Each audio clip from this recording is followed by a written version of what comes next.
Imagine being told by a physician that your 2-year-old daughter will probably never finish school, be able to drive, have a career, and will possibly be institutionalized for schizophrenia. Well, back in 1994, this is what Cathy was told about her daughter Nadia during a routine doctor's appointment.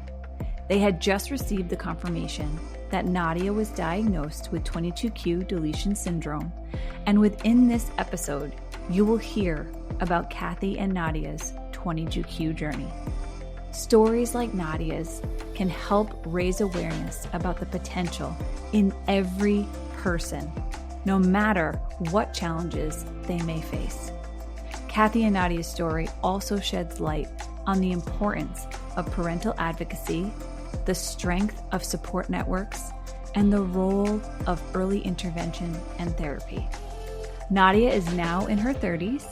She has a career as a photojournalist for her local newspaper, and I am happy to report that her physician's prediction back in 1994 was completely wrong. I am so honored to introduce you to Nadia and Cathy's 22q journey. Welcome to the 22q podcast. My name is Becky White, and today I'm really excited to have two individuals on the podcast. Cathy, who is the mom of Nadia. So thank you both for being on the podcast today. And please introduce yourselves, starting with Nadia. My name is Nadia Zamarodian. I am 32 years old. I'm from Daytona Beach, Florida. I am a photojournalist for my local paper. I love taking photos of the community, telling stories, and hanging out with friends. Nice. And Cathy, please introduce yourself. Hi, I'm Cathy Zamarodian. I am Nadia's mom. I'm a school nurse. I have been there for 26 years. But Nadia and I are best friends. We do everything together. Yeah. And were you always in the nursing field before you had Nadia? No. I got my health tech and became a school nurse when she was in kindergarten. Nice. And Nadia, what about photojournalism do you love the best? What part of it? Meeting the community and getting to know. And then when parents, I've been getting a lot of emails when I photograph sports. Parents emailed me recently and said they loved how I captured their son that they don't see often. That's great. And have you always loved being behind the camera? Yes, I actually like being in front of the camera because I did acting in high school. Nice. My speech, that helped me with my speech after I finished speech therapy. It helped me come out of my shell. So when I did acting, and then I was able to take an elective, so I did photography. Nice. So. And what is one of your most proudest photojournalism or photos, or what was that thing that you've captured on film that you're really proud of? I got to spend 24 hours with the Navy on an aircraft carrier. That's cool. And they actually are out to sea right now with the war going on. So the aircraft carrier just got sent out. So it's crazy that I was on there. Wow. What base was it at? Jacksonville Naval Base. And they flew us onto the ship. Oh my gosh, that's awesome. It was an amazing experience. There was 10 other media people there. So that's great. So it was a full day sort of event. Oh yeah. When we got there, I wasn't able to contact my mom and dad until probably like 10 o'clock at night because we would go from the time I left at 8 a.m. I drove to Jacksonville, and then till 10 o'clock, it was lots of walking up and down the stairwell. Mm-hmm. It was cool. And we got catapulted off. We went from 0 to 168 in 3 seconds. Oh, wait, so you rode in a plane? Yeah, I felt the G-force and everything. Oh my gosh, what was that like? It was crazy experience. I was nervous because I hate turbulence. I attached a GoPro to my arm because I couldn't have a phone. Oh my gosh. So like ABC News and some radio host people, it was just the 10 of us we were all together. We all became good friends afterwards. My gosh. She was a nervous wreck until I called her. So that was my next question. Cathy, how did you feel about that? I was so nervous. I'm like, I cannot believe you're flying onto this aircraft carrier. Yeah. Very scary. Pilots are the best in the world. Oh, but yeah. Still, it's I know. Oh man. I don't know how they do it. It still I boggles my mind whenever I see it. I know. I still can't believe I was on one. I was like, You're very brave. I don't know if I could do that. And they got to sleep overnight there. We got the captain's treatment. So me and my roommate, she Oh, was a radio host. yeah. So, That's great. What an experience. Once in a lifetime. My boss called me. He's like, "How do you feel about being on a?" It was supposed to be 4 hours, and then they called the Navy called me. Said it's got to be 24 hours because of scheduling. I said I'm fine with that. Well, I hope that they're all right. We send them our best going over there many times. But thank you for sharing that. That's really exciting, and that was the rewarding moment of my career. I'd say so.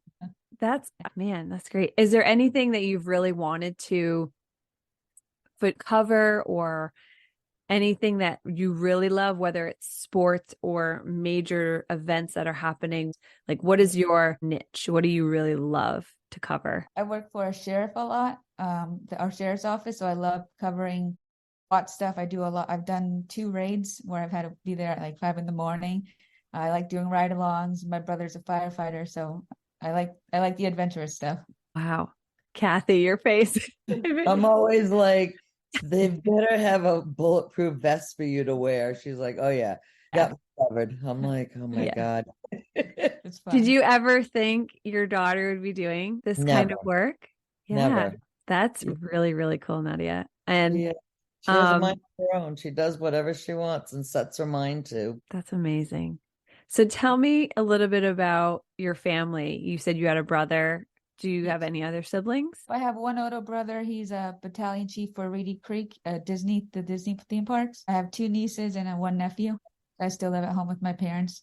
My dad said, he said, until you're married, you can move out. So that works. I save for my future. Hey, that's smart. That's smart, especially the way inflation is right now and rent. It's insane. Oh yeah. Oh man, she has to move out. We're like, nah, just stay here. It's ridiculous right now. Well, great. And so tell me, you've had 22Q your entire life. It's a part of you. How did your journey begin? How did you find out you had 22Q? Probably when I was in middle school, my parents told me about it because I was 2.5 when I got diagnosed. I had heart surgery when I was a week old.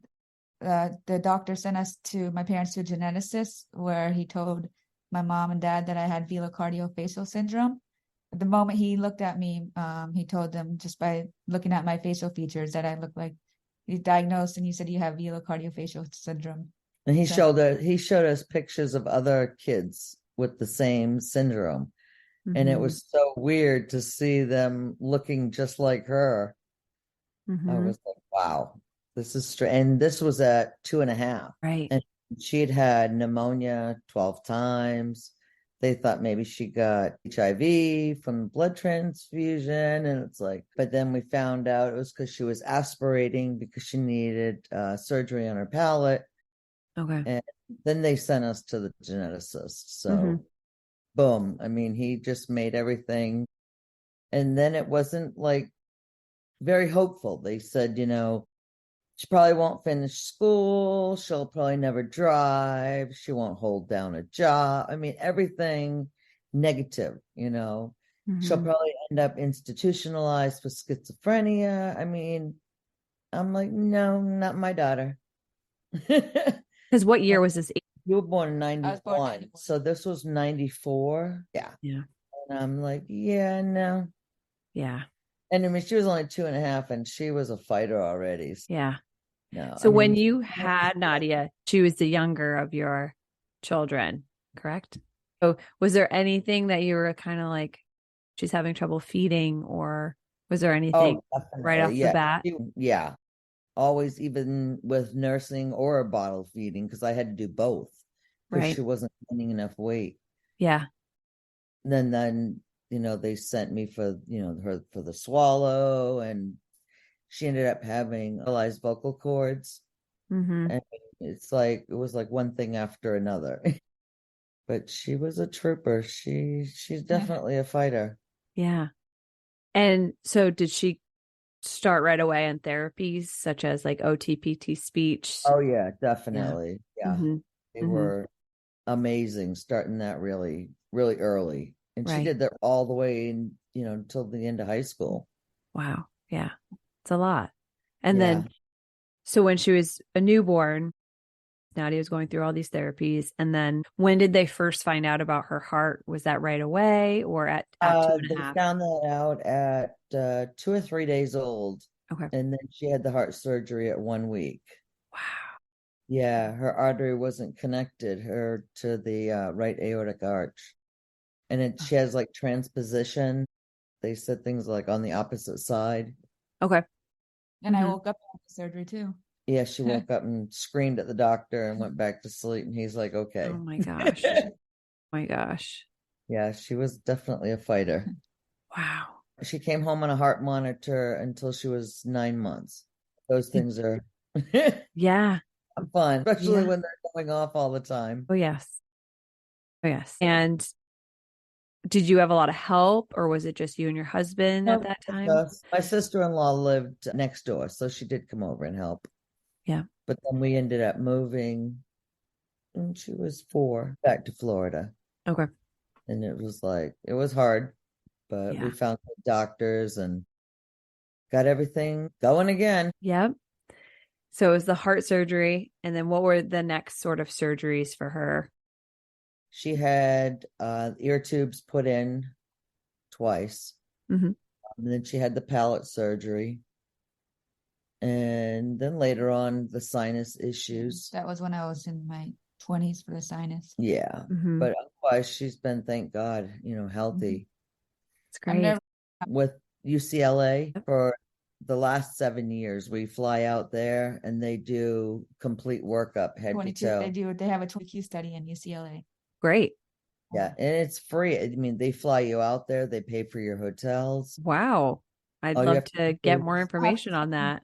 Most definitely. Yeah, and we can put it in the description of this podcast so people can check it out. It's usually like a 3-year per person, but they asked Nadia to come back because they were so impressed, with her, the way she's doing, they're like, she zips right through all the tests and everything. Yeah. That's great. Very, very happy for her. And Nadia, what do you remember growing up, like as a young child, like 1 to 10? The only thing I remember is like school-wise, the speech therapy being pulled out, and then in middle school, because I got put into ESC, constantly being switched around because they messed it up a little bit. My scheduling was constantly being moved out of classes from different type of ESC classes to fit my need. And the ESC was only in the math because I was in regular co-taught classes where there was 2 teachers except for the math. But then in high school, we had a FCAT testing. So that put me in intensive reading and intensive math because I failed the standardized test. I never got an elective until my junior and senior year. Yeah. What did you enjoy about school? I liked English and then acting and photography, my elective classes, because the photography got me to figure out what I wanted to do for my career. Yep. That's great. And you had mentioned math getting pulled out. Math was just like so challenging. Still is to this day. So yeah. And I wasn't able to get a job until when I turned 18. I got my first job in retail because I couldn't do the register. And they hired me and they put me on the sales floor. And then they trained me to do the register. So I worked there for 10 years. That's great. That's great. And what about school, looking back now that you have a career and you're all grown up, if other individuals with 22q are listening, what sort of hopeful or tips or tricks did you have in school that kind of got you through the hard days? What kind of advice could you give to other 22q listeners? The advice I would give to other 22q listeners is talk to your parents, your friends, teachers. Don't be afraid to ask for help. Tutoring was definitely my number one thing that helped me get through school. And then my mom and dad. And my friends, I wasn't afraid to tell them. So they all knew about my syndrome. It was good. Got to speak up, advocate, And my brother was always my number one supporter too. That's great. How much older is he? 2 years. So were you in school at the same time at some point? Just for 1 year. I was a freshman. I believe he was 2 years. 2 years we were together. 2 years. Nice. Yeah. And I worked in the clinic at that. She was a school nurse. That's great. That's That was great. pretty. That's when I would have a stress, I would always go to her clinics, especially when I would fail the FCAT, because I was like 10 points away for passing the math. And I remember going to her and just like crying because I was like, because I wanted to get my regular diploma. Yeah. I finally got it my senior year. Good for Yes, you. many Yeah, times. yes. They said Good. she could get a special diploma. She said, no, I'm going to keep taking it until I pass it. Mhm. That's amazing. And Good then for she you. ended up taking We the had a thing called ACT in Florida. SAT. So the ACT, I passed the math, and that overrided the FCAT, Florida standardized test. So Yep. And the other one overrid yeah, That's math great. and English, right? oh yeah, That's it was a great. struggle, but I So she made got it. a regular diploma. That's what she wanted. That's great. That's great. And then after high school, did you go to a photojournalism certificate program, college? What was your next I went steps? I went to a college in Daytona State College. It's 20 minutes away. It was 20 minutes away from my house. So I had to do, they make you take tests before, like the math and reading. So I had to do extra math and reading, of course. And then and then I did my photography. They had a photo program there. So I did the photo program on top of the regular courses. That was a struggle too. I had to go to they had a learning disability center there. So I would take my test in there for the rooms. Yes, definitely use the Yeah, accommodations. accommodation center they have at college. That's great. It's so good that they have that. Oh, For yeah. sure. That was She a went there lifesaver. quite a bit. Anytime she needed help. And then when I went back for my bachelor's, because I was like, I can't do statistics. They overrode it with one course that was just as hard, but I managed to pass with a C. I can't Hey, remember the name of it, I but can't remember what you took either. it had to deal with the stars and the I can't remember the name of it. like an astrology kind of Astrology. Okay. I was The like, astrology class. I was Come like, on. I can't think of the name, but I know. And the photo professor wanted to use one of my photos I took of this rocket, so for the class. Nice. I used Nice. this for one of my presentations. I said, sure. Great. When we would go to their, opening night or something when they were showing their stuff, even in college, her teachers would be like, I wish I had 10 Nadias. I heard that from every teacher from kindergarten right through college that I wish I had 10 Nadias. She's so happy all the time, so smiley. Where do you think she gets her spunk? I'm not going to speak over you, Nadia, but Cathy, where do you think she gets that from? Me. My dad's quiet, so Yeah. definitely her. Nadia, where do you think you get it from? My mom. I'm being more vocal now She's too. open. She used to be quiet. I'm like, you have to. I'm saying no a lot too. Yeah. Good. You don't have to be a people pleaser to everybody. No, because Just some people will take advantage of it. instead of smile and say yes to everything. And that's what I learned in past relationships too that I was in. So Yes, it's a hard lesson to learn, but it's good to learn it early, and then that way you don't get taken She was advantage young of. in school. I was her voice because I got bullied. she wouldn't speak up. So I definitely, had to speak up for her to get things done, make sure she was put in the right classes. Yep, that's great. And so you said now health-wise you're doing well? Yes, health-wise. Knock on wood? Yes. That's great. Yeah, And Cathy, I just have to ask, you had shared that the doctors said all these awful things to you and awful outcomes. For a parent that is listening to this that may have just got their diagnosis yesterday and may have had an awful experience with a tech or a nurse that says something that they shouldn't, what do you want to say to those parents that maybe get bad news about their diagnosis of their child with 22q? Every child is different, as everybody knows, but you can't categorize them all the same. Every child learns differently, whether if it's without a disability or with a disability. But never take an answer that your child will never do this, because I had her doomed. At 2.5 years old, I was like, wow, I'll be living in a padded cell with her, because if that's her life, then that's my life. Nope. I always, said never say never, If I can't do something, well, try it. Can't do it, try it again. That's a good outlook to have. That Have was you tough. always had that kind of an outlook on life? Yes. Yeah. Yes. Nobody's gonna take over me. You have to take control. Nadia, what is one thing you've learned from your mom? No, never give up.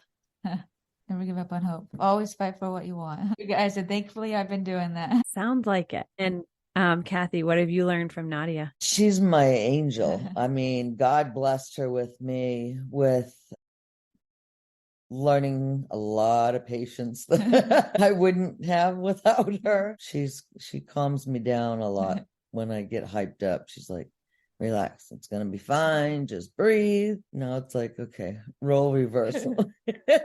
Right. She just smiles. Everything, nothing makes her upset. Mhm. It's like life is good.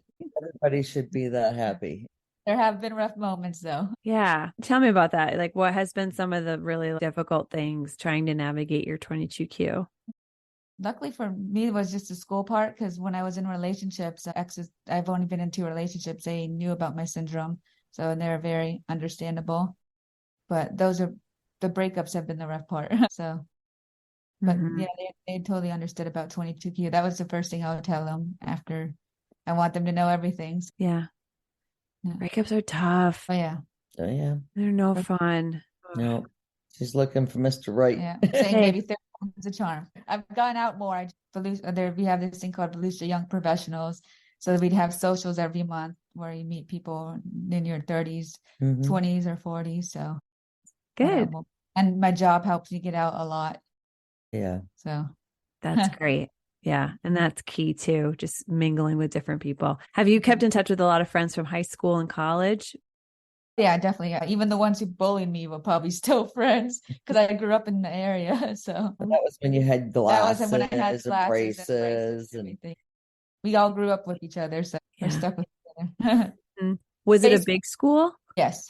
Well, my high school was big. Yeah. There was 500 kids in my graduation class. Wow. So, okay. Yeah. That's big. Yeah. And I was the last one with the Z. Yep. Yeah, meant to be. We all see each other on Facebook and out and about. So.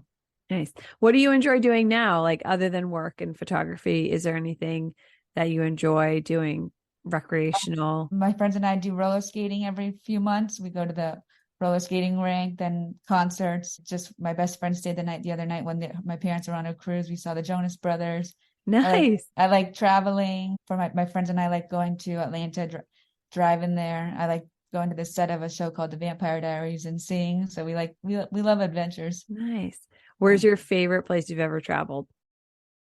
Iran. Wow. My dad's side of the family's from Iran. So wow. Yeah, I've been there twice. So. Wow, what is that like there? I've always been curious. Amazing. I was scared to go the first time because of just the news, but they just love Americans. They gave us free stuff in the shopping malls. Oh yeah. My family knows English because they wanted to learn it for their American cousins. For a whole month, it was the best experience of my life. Yeah. We're not going back anytime soon. We went when it was decent to go. Oh, it's too scary now. Too scary now. I know. We have a lot of family over there. So. As my next question, have you been able to get in touch with them? Yes. Yeah, we talk to them all the time, but it's so scary. It's so scary. I hope they're okay. But it really is. Yeah. But Iran's my favorite. Well, hopefully one day you can get back there when it's a little safer. Hopefully they can come back here too. Yeah. They're trying. Yeah. Yes. Some of them have been over, but they don't let people out. And a lot of them let them out. A lot of my cousins have moved to Canada. So. Wow. How many cousins do you have? A lot. A lot. My dad has 8 siblings. Wow. Okay. He has 8 siblings. I have 8 siblings. So I grew up. She's from Maine. I grew up with a lot of family. I have 7 siblings. 7 siblings. Yeah, you're number 8. I'm 8. Wow. Big family. So Cathy, you said Maine? Yes. Okay. Is that where you had Nadia? No, I had Nadia in Minnesota. In Minnesota. Okay. But then you moved to Florida. I lived in Florida. Then we moved to Minnesota. And then we moved back to Florida. Okay. Yes. So you do not like the cold weather? Not at all. You're like, get me out of Maine now. Yes. I do not like cold. Nice. Well, we go in the summertime, but we haven't been home in several years. Yeah. Been on cruises and stuff. Nice. Yeah.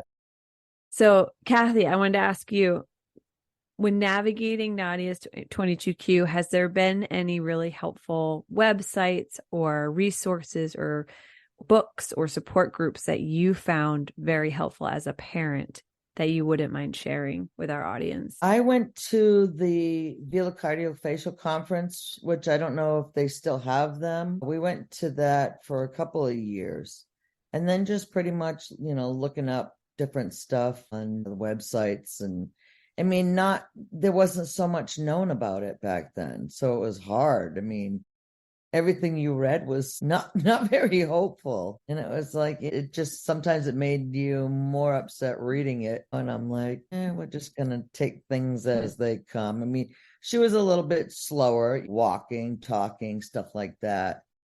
And then they said she could lose her hearing and sight up until 5 years old. And I'm like, okay, so now we gotta wait till she's 5 to see it, And then she ended up with glasses. I'm like, oh no, here it starts. It was like a waiting game always. And it's like, yeah, no, we're just gonna stay right on top of it. And she only had the glasses for a couple of years. Yeah. And then her eyes, got stronger and she didn't need them. And I'm like, good thing. Okay, we saved that. Yeah. And the hearing, she kept passing her hearing. And I'm like, okay, so we get past 5 and it's like, okay. Mm-hmm. And then, early adolescence, schizophrenia. And I'm like, okay, so now we gotta wait. It was like always waiting for something. Like there was never any signs of it. She never went through any depression. She never was acting out ever, other than just whiny when she was younger. Yeah, the typical stuff. Extra whiny, but no. I mean, we really got blessed. But Definitely. we did go to a 22Q conference in Orlando. That's right. We did go to that. That's where I met, you interviewed Anya? Yeah. Did you? Yeah, Anya, we met her there. Get out. Oh, yeah. That was my first one as an adult that I remembered, the 22Q conference. And she gave a speech too. She gave to the audience. Yeah. That was fun. Nice. We try to get together with a bunch of other QQs every few years. So that was my next question. Who was the first person you met that had Q? Can't even remember. I think it was Anya. I think Anya was the first. Yeah. Just personality. Yeah. She always would come up to everybody, and we didn't know anybody around us that had it at all. Yeah. Yeah. So were those conferences like the first time you were able to meet parents or other individuals with 22Q? Yeah. What was that feeling like for you? Like I'm not alone, wow. And then part of me was like, wow. I felt bad looking at, wow, this is what they were talking about, variations of syndrome. Yes. And like you said, feeding tubes, and some can't walk and some can't talk. And I was like, wow, we definitely got blessed, because it's not like they could have changed what they were dealt with, but I guess they just generalize all the kids the same. They didn't have different situations where, your child won't, it's like they just put such a high possibility of this is it. That's how it is. But, she definitely, she's a fighter. That's for sure. Do you feel like you're a fighter, Nadia? Some days I do. When I get what I want, I feel like I'm a fighter. My jobs and everything I was able to fight for. So myself out there. Yeah. It's not easy being a fighter. No, not at all. And it's not easy trying to navigate and then be an advocate for yourself or for your daughter. It's hard. The one thing I always hear from people, you don't look like you have anything wrong with you. How does that make you feel when people say that to you?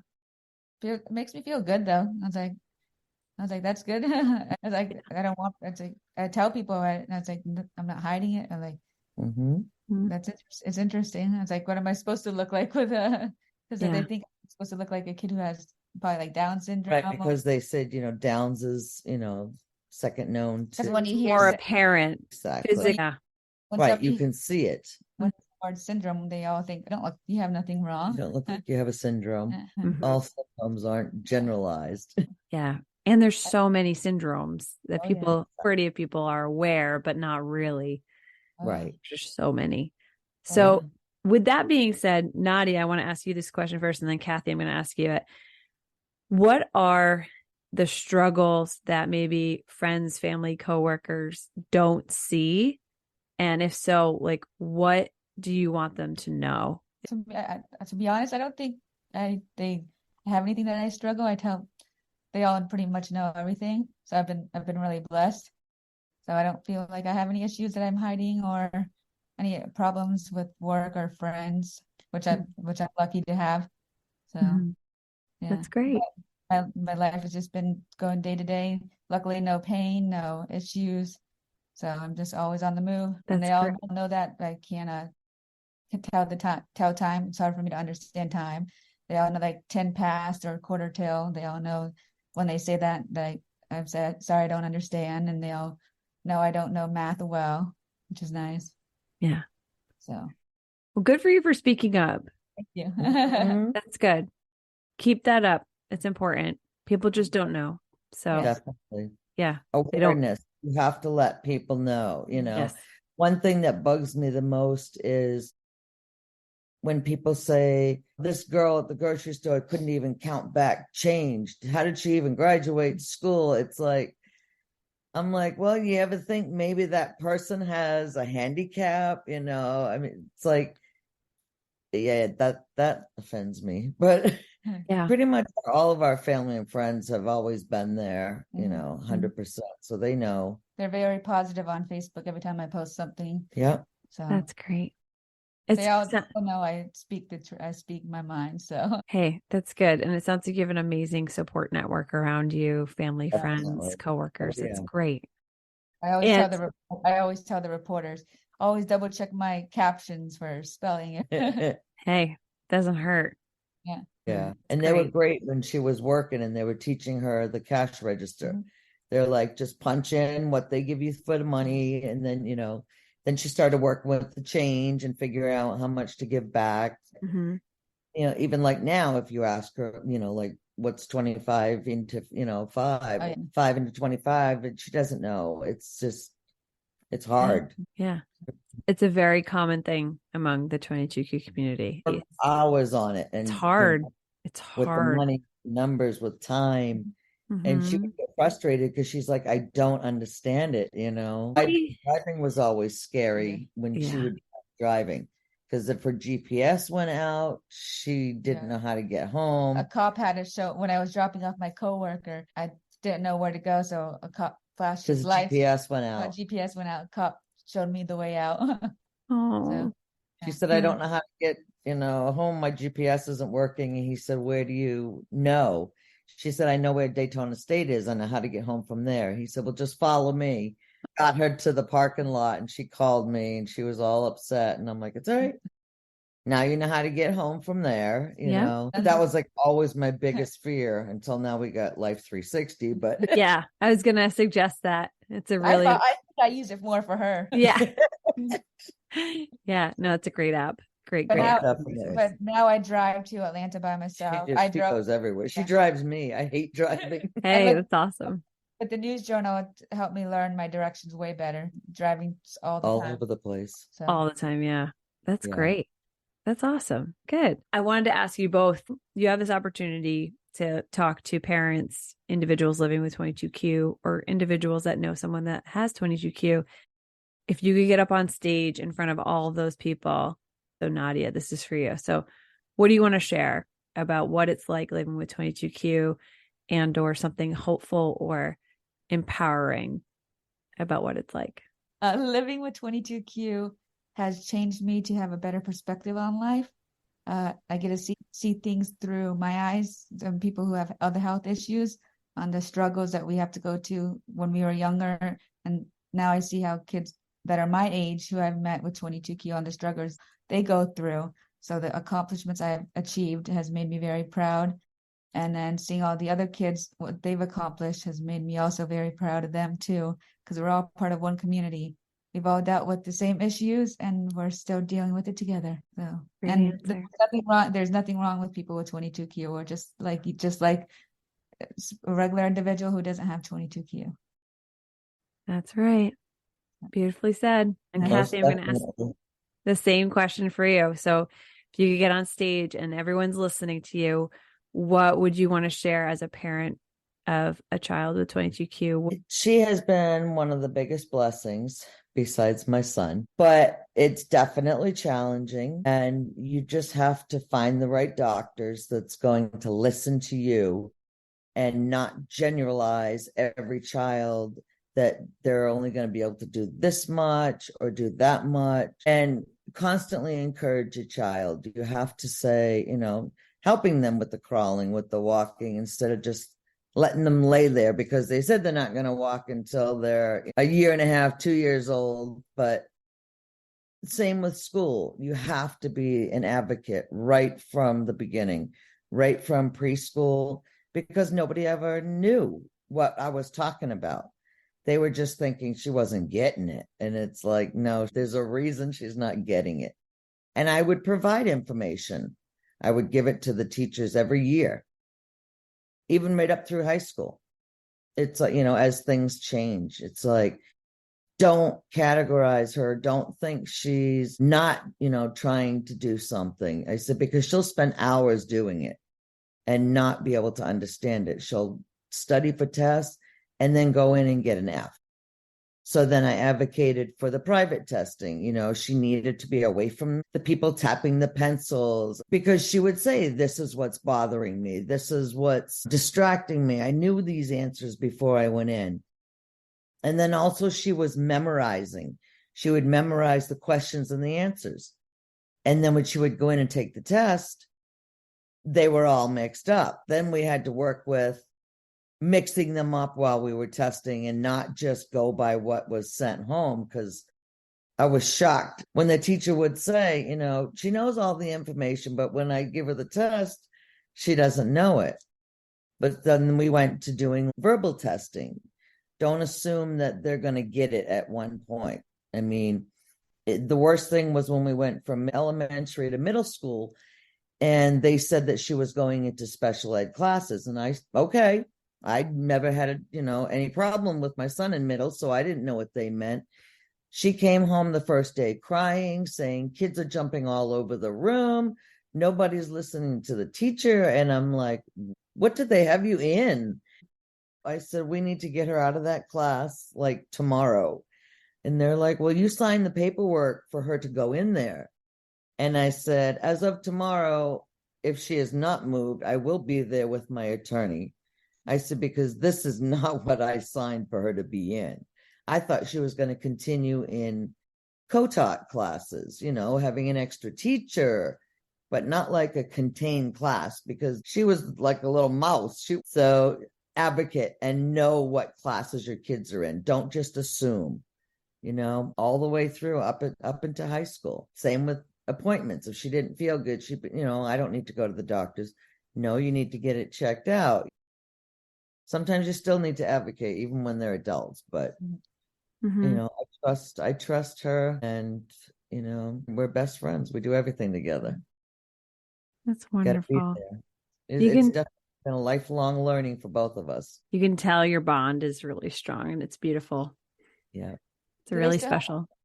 Nobody really understood her till she was about 5 because of the vocal cord issues, and she would just talk, and I knew what she was saying, and then she would come up with different ways. If people didn't understand what she would say, she'd say the same thing in a different way. How was that for you, Nadia? Was that frustrating? No, I don't remember at all. But when I watch home videos, I'm like, wow, my speech is very bad. Yeah. No, she really didn't get mad. She would just... I talk fast a lot. Try and figure out another way to get them. And if they couldn't figure it out, then she'd come to me. Or I when I used to when I was younger, I just kind of still do. I interrupt. Yeah. Talk to go over, talk a lot. That's good. I'd always be in trouble in school. Yeah. Talk too much. It happens. It's okay. It's good to ask questions. Nadia, I want to ask you, do you ever step back and just look at all that you've accomplished and kind of give yourself a pat on the back? Yes, all the time. Do you? Especially when I was writing my article for the news journal. It still blows my mind that I was been able to do half the stuff. The biggest achievement was getting the bachelor's in photography 2 years ago. So I did all the advocating for myself for the school portion. I went to the disability center. I did it all myself.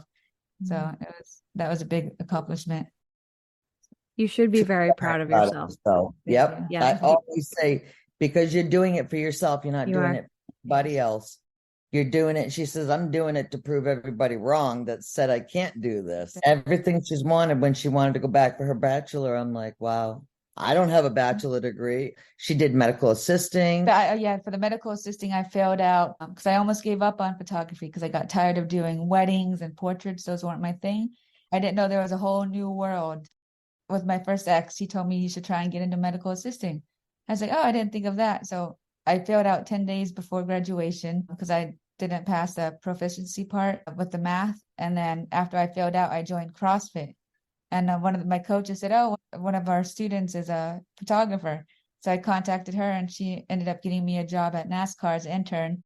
And then I was like, wow, there's a whole new world. So I met my coworkers in the news journal. They were doing an internship for class credit. I'm like, I need to go back to school. And I did the internship and I got the job as a freelancer at the news journal. It was like everything works and God has a plan for everything. Imagine if you didn't go to CrossFit. Right? 100%. Exactly. Imagine if you had just given up and said, and wallowed in your pity and said, I can't do this. Everyone's right. And I think that's really important for everyone listening, not just individuals with 22Q, is that is our life. It goes up and it goes down and it goes up and it goes down.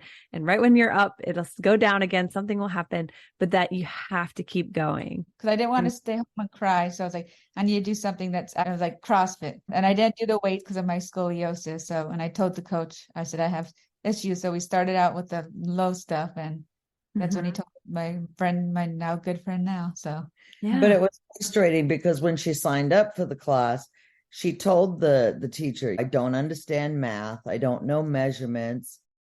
She said, don't worry about it. You'll learn it. We're going to teach you everything. And she's like, no, but I don't get it. And she's like, no, don't worry.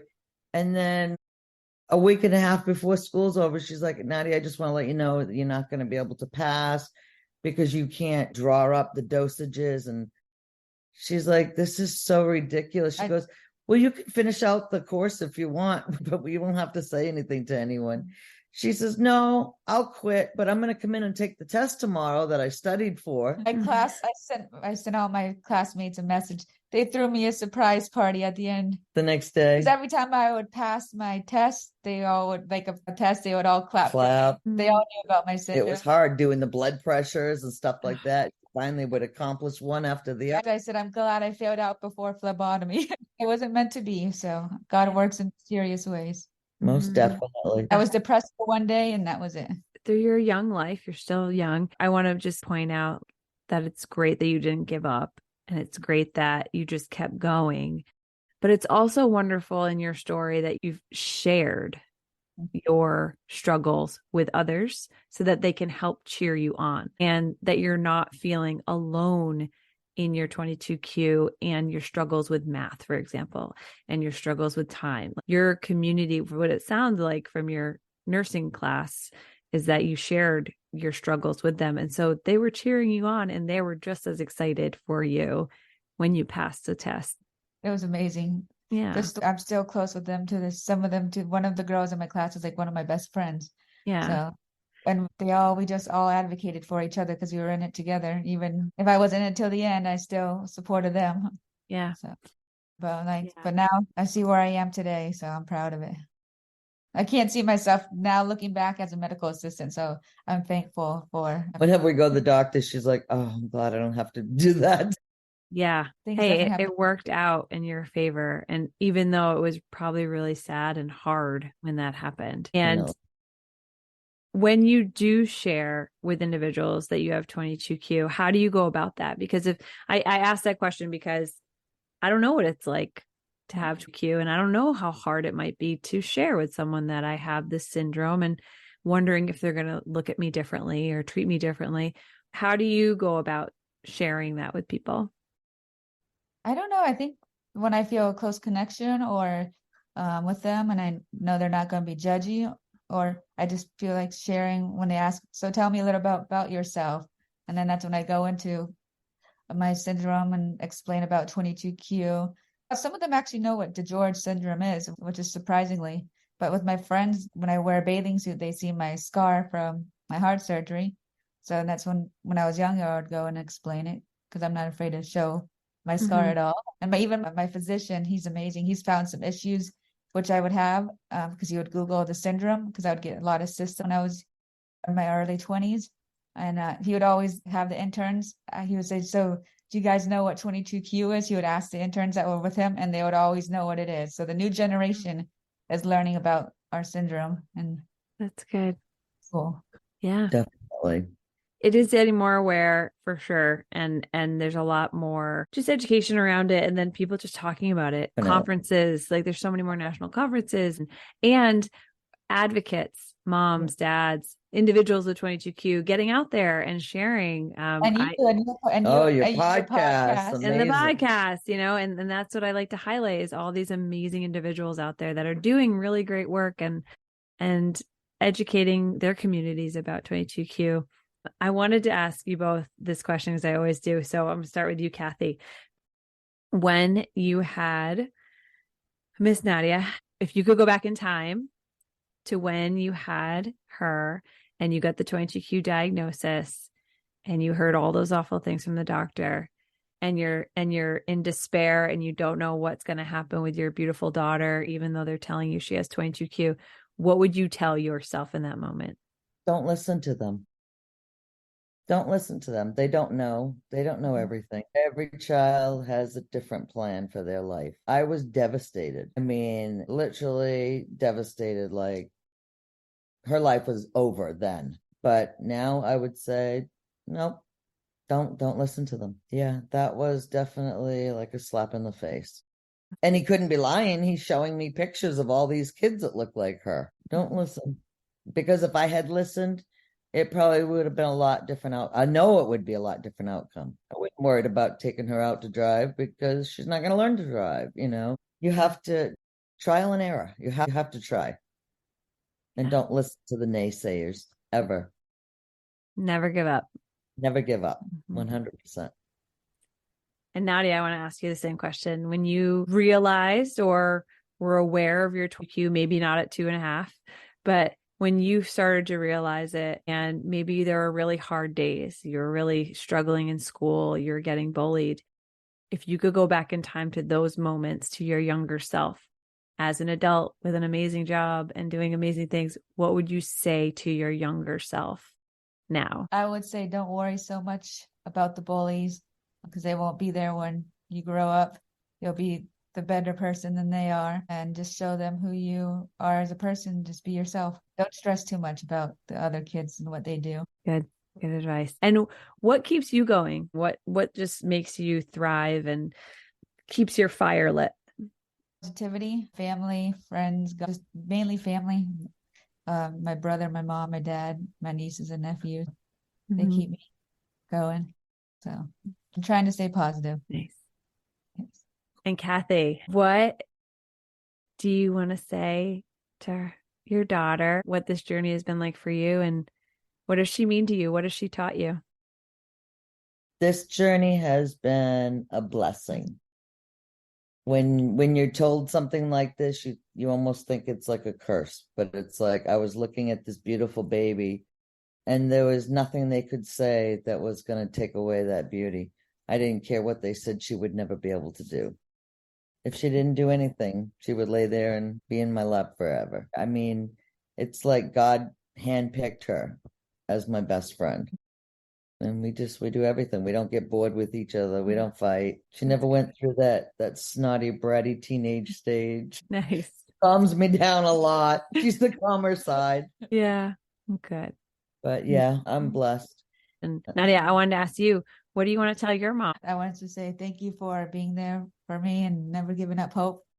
And even though I was a pain in the butt, she still let me do what I want. She was always my advocate. She always, every time somebody would bully, she would, at the whole second grade class, had to apologize to me. So she was definitely always I remember those things. She was always the advocate. So I thank her for being my advocate. Yeah. If you had to pick one word to describe your mom, what would it be? Crazy.